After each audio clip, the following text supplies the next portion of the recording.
The unexpected quiet of an afternoon in mid-August settled over the house. A concrete pour had been delayed on site, sending me home earlier than planned, a rare gift of an unscheduled few hours.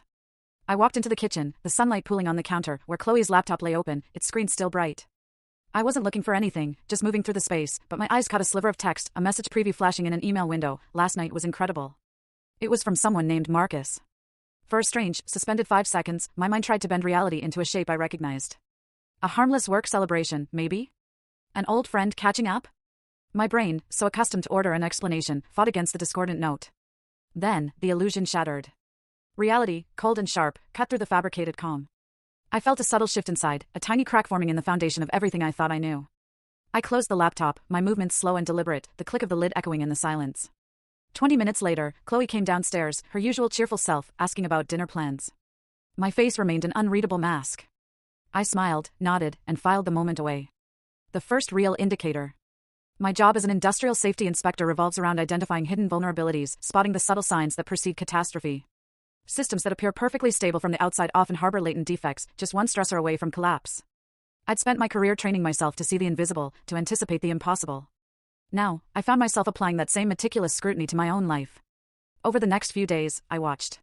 Not with anger, but with an almost clinical detachment, observing the patterns I had, until now, conveniently ignored. Chloe's late nights at work, for example, twice a week, every week, since March. The phone password she changed back in April, with a casual explanation about needing better security. The personal trainer she'd started seeing at odd hours, arriving home not looking like she'd broken a sweat, often with a faint, unfamiliar scent clinging to her. For months, I'd rationalized every discrepancy, desperately wanting to believe the woman I loved wasn't capable of deception. I had built a narrative for myself, brick by reassuring brick, explaining away every single anomaly. Now, under the harsh light of suspicion, the entire structure began to crumble. Each piece I'd dismissed clicked into place, forming a coherent, devastating picture. For days after seeing the email, I accessed our shared phone account records. It took only moments to find it, hundreds of texts exchanged with a number that wasn't saved in her contacts. They stretched back to February. Chloe, with a certain ironic foresight, had deliberately kept the number unassigned, likely assuming a random string of digits would appear less suspicious. But that kind of operational security only works if your husband isn't the type to meticulously cross-reference timestamps with his own calendar, to match outgoing calls with his travel schedule, to track when those calls stopped just as he was arriving home. The texts, voluminous and frequent, painted an undeniable picture of an ongoing affair, deep into its 7th month.